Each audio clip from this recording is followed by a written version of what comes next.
Hi everyone, my name is John Peebler. I'm here with another video on free-roaming cat management. In this video, I'm going to be talking about techniques and strategies to maximize our catch rate by doing prep work before we actually start to trap. As usual, I'm on the ground. I'm sitting on dirt, a piece of cardboard. I've got dirt everywhere, equipment everywhere. I'm going to be showing you a bunch of different things. That's just kind of how I roll. But cat trapping is a dirty activity. It just is. We know that if we're engaged in it already. Um, but our goal, anytime we're trying to provide animals for a clinic, is to get as many of the animals at any given location as we possibly can. Now, obviously, free roaming cat management is a never-ending strategy and system. Like we've always got to be trying to get the next cat that we missed or the next cat that got abandoned or whatever. It's a complex long-term strategy, obviously. But anytime we go out and trap, we want to catch as many cats as we can. And anytime we're working with a brand new group of cats, a colony that's never been managed at all, that's a great opportunity to get 80, 90, 100% catch rate of any given group of cats. So let's say there's 15 cats on this property. I want to get all 15. Not only that, I want to extend my radius and get those other three I don't even know about. So how do we do that in one sort of go, in one management strategy? The number one thing that we can do is to get our traps into the community before we show up ready to trap. Now, there are a lot of limitations on our resources, on the number of traps that we have, our ability to drive places and bring traps. And so I understand resource limitation across the board. So this isn't to say we must do this. You can catch a lot of cats by just showing up today, setting traps well, baiting traps well, distributing them well. We can get a lot of cats, no doubt. But we can get even more cats a lot of time by engaging with colony managers, particularly colony managers who are also trappers. That's my absolute favorite because then they can cover both sides. But anybody who is investing themselves and their resources or community resources into a group of cats, that's a very valuable stakeholder in this whole equation. That's a person who knows the cats, who knows the environment, who can really help us to do this kind of prep work. And if we can teach them some of these tools and techniques, they can do the work for us. In some cases, this may also be another thing that volunteers can be engaged in is doing prep work. So you may have professional trappers, but you can also have people who are sort of community ambassadors who are doing that prep work before you even show up. So one of those things we want to do is get traps into the community beforehand. Set them just like you normally would, but you want to disable the trap. And so what we want to do is talk to our feeders, or if we're feeding, or whoever might be feeding cats. We can start by, I'm going to use my plastic food prop here. I'm going to put my trap next to my bait. Two things are separate, and just sort of work them closer. So on day one, maybe even day two, depending on how much time I have, I may feed near the trap and then feed in front of the trap and eventually get that food inside of the trap. And so the cats can come and go and no harm, no foul. I'm not going to catch them in this trap. They're safe to come and go, and so they get used to having the trap in their environment. The trap becomes something that has been here, that is something they're familiar with. It no longer has those sort of new smells. There's no longer any stress involved in the presence of this new thing. As we know, cats don't really like new things. They're not big fans of change. So the sooner we get the trap into the community, the better. And I've disabled this trap just by using a bungee cord. Be careful with a lot of gravity traps. The trap can still set if a cat sits on the door, which honestly I have seen a cat walk across and sit on the door. With the tomahawk trap, the rings are joined by a piece of metal, so there's no way the trap can actually be set. The cat can always get back out.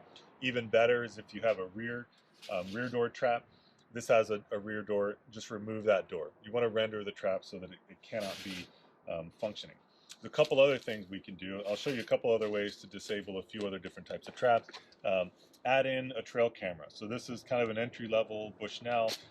You can get the cheapest camera you want to get. Doesn't need to be anything fancy. That will give you additional information. If you've got a cellular camera, awesome. You get those images, but you'll be pinging all day, every day if you're doing this right, because you'll just see tons of cats coming in.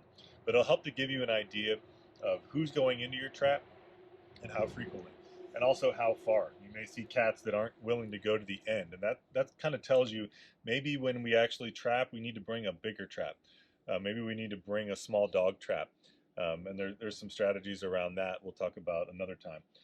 But maybe we need to bring a roundhouse trap I've got here. I'll show you in just a second. So give them a different option. We also want information around non-target species. So I want to know if possums are showing up. I want to know if raccoons are here. So camera or no camera, if I've got a camera, great. If you've got the time to deal with all the data, at least take some fresh dirt. Make sure your trap is nice and stable, as we always want to do. Get some fresh dirt around the outside. That's going to tell you a lot around how popular your trap is. It's going to tell you if a lot of cats are coming. You'll see tracks everywhere.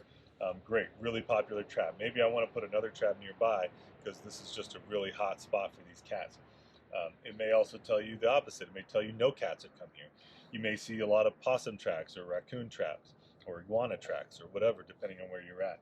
So that gives you more information. That's quite a bit that you've accomplished just by sticking this out with some fresh dirt a few days or a few weeks before you start to trap. Now I know how popular my trap is. I know what type of invasive species I may have to deal with in this particular set, which is something you might already know if you're working this area a lot, but still can be valuable. That can help to educate you on times of day. Maybe you need to stop trapping around 11 because you're starting to get those possums out at that time. Um, that gives you quite a bit of information, and you've desensitized your cats to a trap. They're more willing to go near it. So that's quite a bit that you've accomplished just with this strategy. And I think that's more than worth it. You do not need to use a brand new trap. So I'll show you the roundhouse trap first. So with the roundhouse, what I want to do is actually take a zip tie, and I want to zip tie the door to the pan. And I'm not going to do that, but just so you have an idea, I would take that door, zip tie it to the pan, make sure that it's not operable. And because it has this transfer door, I'd also go ahead and just take that door. That way there's no chance that you have to worry about a cat getting trapped, because that would really be, I think, a pretty worst case scenario. You don't want to catch a cat when you're not in the mindset of checking the traps every few hours as you would when you are trapping. You also need to think about security. So you may need to lock up your traps. You may need to use some actual like steel cable. I've done that before, and you just got to use sort of compression clamps to make sure that no one can make this trap function. I've had people, whether well-intentioned or not, I'm not really sure, make the trap operable again and catch an animal in it. Definitely not what we want. It can be really helpful to put up signs, but obviously you've got to do some risk management anytime you set traps, whether you're trying to trap or do prep work. We've got to make sure we know if this is a safe place, if we've got somebody watching our traps, if we need to secure our traps in some way. That's always a calculus we need to think about. One of the best things I think you can do is to just take traps that you don't consider to be in service any longer. This trap kind of barely works, and I can make it work, but it's really bent up around the outside. The rod is barely hanging on. It's just clinging to the last of its life. It's not a trap that I love. It doesn't have a rear door. You don't have to have rear door traps.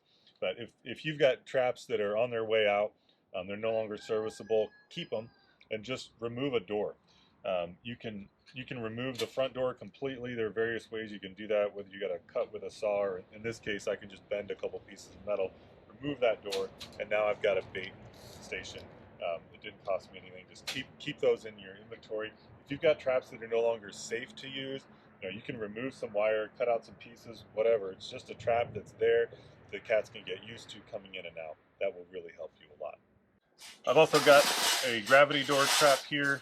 You just need to secure vertically. In this case, I've got these sort of Night Eyes reusable twist ties you can get at Home Depot, a bunch of other places. Again, this one has a rear door. I would just remove the rear door, but there's just a lot of ways that you can disable your trap and use it as a feeding station. So the feeding station concept is very sound and extremely valuable. But if you're working in a place where a lot of people are likely to feed your cats, then that's another issue that you've got to figure out how to manage. So if you're working like in resorts, motels, restaurants, places where people are more likely to feed your cats, that can set you back tremendously. Where cats have no incentive whatsoever to go into a trap because they can get all the free food that they want. Why would they bother? So that's another step above in your sort of preparatory management strategy. So that's engaging with the business owners and coming up with a plan to put up signage that states something along the lines of trapping will occur for humane sterilization of cats from this day to this day, um, and put in your dates and ask people, please don't feed these cats. These cats are already being fed. You have to figure out what the language is going to be, what's going to work best for you and your organization and the business that you're working with. But get those signs up, get them up as much as you can. A lot of businesses will prefer to have those types of signs as a permanent long-term strategy. Please don't feed the cats, they're being fed. That way they don't end up with a bunch of additional piles of food. So that's something that you can talk about. Some businesses will prefer not to have the signs and to acknowledge the cats, but find the middle ground, find the best management strategy, but try to prevent people from feeding cats um, in advance. Obviously, do that in a way that is constructive and that is engaging with people. Another issue you may have is just the other resource availability. So if you have dumpsters and trash cans that may need to be covered, like you may have to incorporate that into your strategy. So for the week before, those cats are going to feed from a feeder, from a tray, from whatever, and not from the dumpsters. We're going to start to close the dumpsters to get the cats anchored onto the food we want to use for trapping. So they're going to use that trap or the bait, and then we're going to put that bait in one of our feeding stations, and then we're going to have a higher catch rate. In some places I've worked with in the developing world, we've had to spray trash with like citronella, things like that, to render the garbage heap unpalatable, making sure that we're providing sufficient food for the duration so that they have a food source that will lure them into our trap, so we're not trying to compete with a bunch of food waste. So it's just a matter of you looking at your community, what are the challenges that you're facing, and then coming up with strategies that can help you to get more cats or dogs into traps in advance of your clinic. That way, when you go to set traps, you know you're going to have a pretty high catch rate. That will also help you tremendously in calculating how many cats per day you're likely to get into a clinic, which can really help with all of your operations.